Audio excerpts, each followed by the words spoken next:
Today we have a great malicious compliance story of throwing up on a boss. We'll get into that in a bit, but first, I'm not allowed to clean up early? Have it your way. I'm a master's student who works as a TA for a class of 60 students. It's a lab course, so there's a ton of setup and cleanup. I usually end up working an extra hour or two past the end of the lab, which I get paid for, but it does mean I go home really late. So I started tidying up once most of the students were gone. There's another TA and the professor to answer questions. I did this for a few weeks until I missed a student's question. The professor yelled at me and embarrassed me in front of the student for not doing my job. The other TA was on his phone, and the professor was standing at the front not doing anything. He told me to absolutely not clean up until all the students were gone. We had one student that always stayed over an hour later than everyone else. The next week, this student was the only one in the lab for over an hour past the end of the lab. The other TA was helping them. I stood there, not lifting a finger until she left. I took my time tidying up. The other TA is useless and was barely helping. 2 hours passed, now 9 p.m., and the lab was barely cleaned up. The professor started panicking, saying he still had to write lectures, do his own experiments, and then have an hour drive home. He had to help clean up.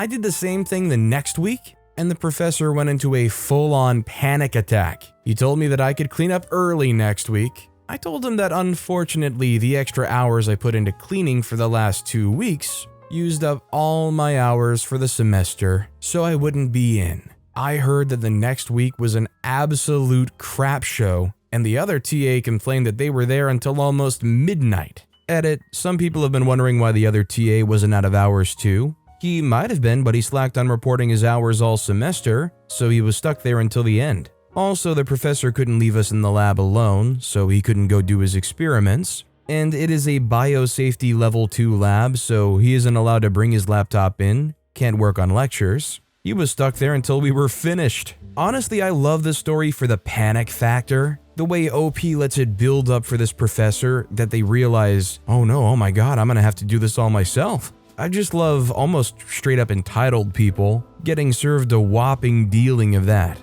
Also, hi, I'm Steven, and if you enjoy awesome stories of malicious compliance, why not hit those like and subscribe buttons down below? That said, our next story is, my roommate told me not to walk out of the bathroom in my towel, so I didn't. My female 24, roommate female 26, Jen and I have lived with each other since January. We're not super close by any means, but have gotten on well as roommates. Recently, she's been seeing a guy and has changed her personality drastically. She is very persistent on me not being around if he's coming over, which I push back on because I pay the same amount as her to live in my place. Recently, she had a few friends over and him to pre-game for a night out. I had a work dinner to get ready for, so I was in the shower when they came over. We live in a small place with one bathroom, located across from our rooms with the living room and kitchen in between. I always go to the bathroom with my towel on and leave my dirty clothes in the hamper in my room. I also have a door that auto-locks and has a code to enter. I had no idea she had company coming over until they got there. I was in the shower and get a knock at the door from Jen telling me she has some friends and the boyfriend coming over, so I need to stay in the bathroom until they leave. It'll be quick. She said about 20 minutes, which I said heck no to because I was already almost done with my shower and still had to get ready to leave before then. I told her I have my towel and can just run to my room quick, and she said it would be rude to prance around in my towel if she has company over, and I could just skip my makeup and run out the door with enough time. I said heck no and told her to just give me some of her clothes or something and I'll walk out with that. She said they were already over and she was just asking for me to stay a little longer. Honestly, I was under the impression that she didn't want them to see me at all, clothed or not, because she didn't want to help the situation at all. They were all in the living room and kitchen, and I don't know why she couldn't have told me before, or made them go outside or shut their eyes for a minute. I was ticked. I wasn't going to be late to this important dinner because she was embarrassed of me walking out of my bathroom in my place and didn't want to be ashamed in front of her friends. I had no clothes in the bathroom, but I had a period kit made for my travel bag that had an extra pair of clean underwear in it, so I threw them on and walked out of the bathroom, nothing else on. I wasn't ashamed of my body, so I could care less if they looked. I got my boobs done a year ago, so I walked my butt out and went to my room and changed. I didn't acknowledge them at all and took my sweet time unlocking my door. To say Jen was mad at me would be an understatement. I got a few angry texts, but I muted her. But when I came back for my dinner, I got an earful. She said that was the lowest and trampiest thing I could have done. That everyone was talking about me and said I was rude to do that, and she said that her boyfriend didn't need to see that either. I told her she said not to walk out in a towel, and I didn't, so I don't see her issue. There were so many other solutions to that situation, but she didn't want to compromise, so I did what she asked. Well, I'm not going to lie, this is definitely overly petty. Definitely didn't have to come to that, and OP definitely didn't have to do that. But to be fair, they did try to ask for some assistance in just getting to the bedroom, which should not have been a hard thing to help out. And what's the problem in walking there in a towel? I don't get why she was so prudish about that. It's not like they're waltzing out to the living room and lounging around out there. Our next story is, my 5-year-old son maliciously complied when I told him to get in the bath. I'm a father to a 6-year-old boy, and like many parents, my wife and I have a system for his nightly routine. One of us does the bath and pre-bedtime tasks, and the other reads the bedtime story and sits with him for a few minutes while he falls asleep.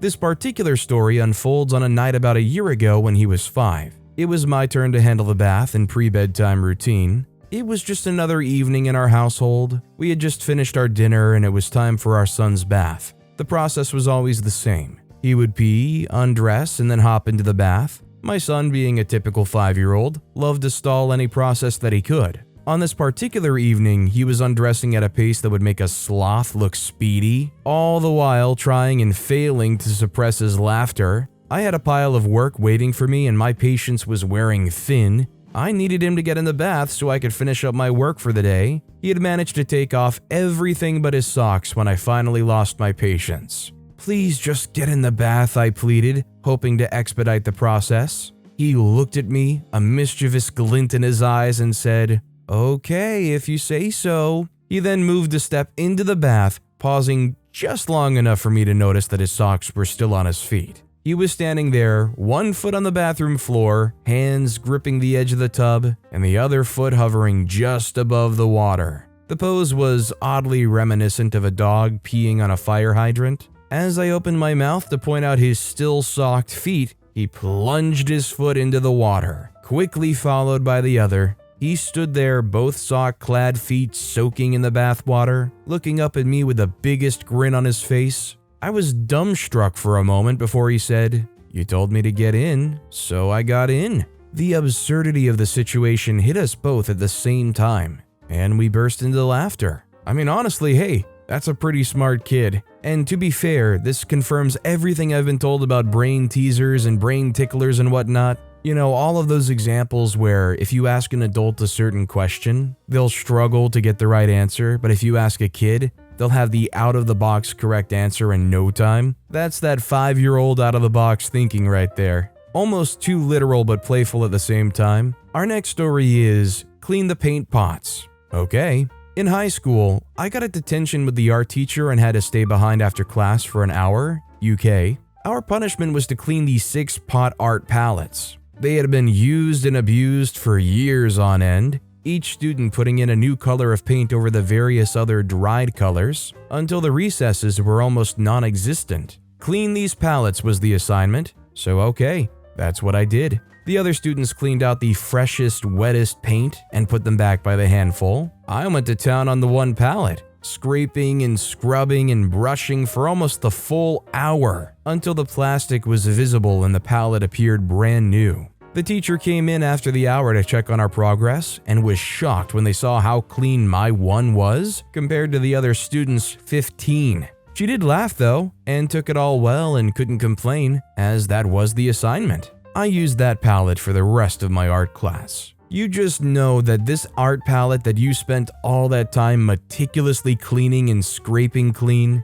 at least I know if I was the one that did that, the next time I got to use it, it would just be like massacred by some ungrateful heathen. This next story is weed eating at all hours around here. My toddler and I got woken up by a weed eater right at 7 a.m. Seemed rudely early to me. Looked it up to see if there were noise ordinance rules before 8 a.m. Nope, 7 a.m. is legit in my county. If I made the rules, it would be 9, even 10 a.m., but whatever. We have a friend who parked this tiny house in our backyard. He had a hard few months, and we've been super busy, so we offered him the ability to work trade for rent, and he was into it. He started late in the day because it's hot out midday. He usually works like an hour at a time, but I guess he was on a roll. He kept going till it was almost dark. Once 9 p.m. started to roll around, I mentioned to my partner that we should probably tell him to shut it down. My hubby replied, "Who are we peeing off? The neighbors to our right just want us to finally mow."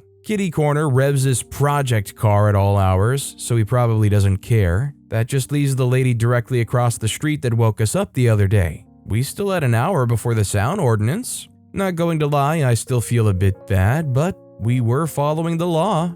This is something I've grappled with for quite a while because I do have a yard to mow, and it gets extremely hot if you wait too long. Already 10 a.m. is getting kind of unbearable. So I know realistically it depends on the noise ordinances of where you're at, but is 7 a.m. too early? Is 7:30 a.m. too early? Does it have to be 8 a.m. start time? I still feel like a jerk regardless. This next story is vomiting on boss, no sick days left. I saw a post similar to this and felt like I'd share my own story. Granted, this was nearly 20 years ago, but something tells me retail work hasn't changed much. When I was 18, I worked for a company which shall not be named, other than they are large and sell much. The policy was only 2 sick days a year and no PTO whatsoever for part-timers. And the company made sure never to schedule you more than 36 hours a week, or you would be considered full-time and get PTO. Anyway, the flu was running rampant, and I got hit with it bad this particular year and used up my 2 sick days.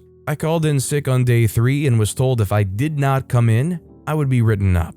I did not come in. Unfortunately, I was still sick on day 4, but in I went because 2 days missed is considered no call, no show, and instant termination. As soon as I walk in, the store boss calls me back into his office and demands an explanation. Berates me for violating the store trust, violating the sick policy of 2 days, etc. He handed me my first and only warning which said, "Final warning" on it and told me to sign. The entire time he was talking, I was phasing in and out of consciousness, but as he slides the paper down to me, the motion of looking down was too much, and I projectile vomited all over him. I mean, puke-spewing dragon vomit. It was everywhere, all over him, his desk, the warning, etc. Even with all of that, he still made me sign the now destroyed paper and work the rest of the week. I ended up being stuck there for 7 more months before I found a much better job.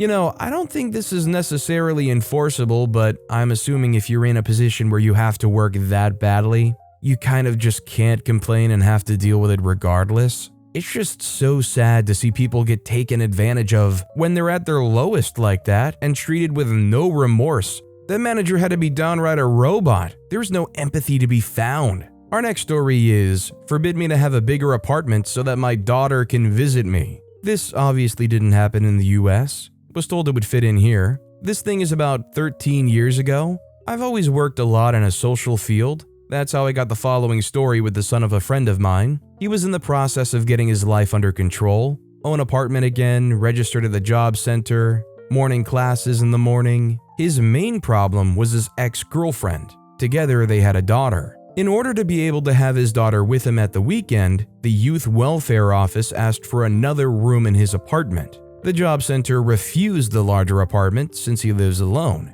In the normal way, he probably would have never have gotten the larger apartment approved, or only after a long struggle. He probably would have gotten into trouble with the youth welfare office since he wasn't trying to find a larger apartment. That's how authorities are. There is one crucial trick that makes the whole system work for you: authority against authority. That's exactly what I suggested to him. In desperation, he declined with the usual phrases, "It doesn't work, it's too complex," etc. Luckily, his mother was there too. She persuaded him to do so. So I've given the framework of the letter, simplified from memory. Dear Youth Welfare Office, I am happy to accommodate the desire to take a larger apartment. Unfortunately, my case manager from the job center refused me the larger apartment. Best regards, son of friend. After writing, I drove with him to the youth welfare office and saw how he had put in the letter. It was late at night. The rest I only know from him.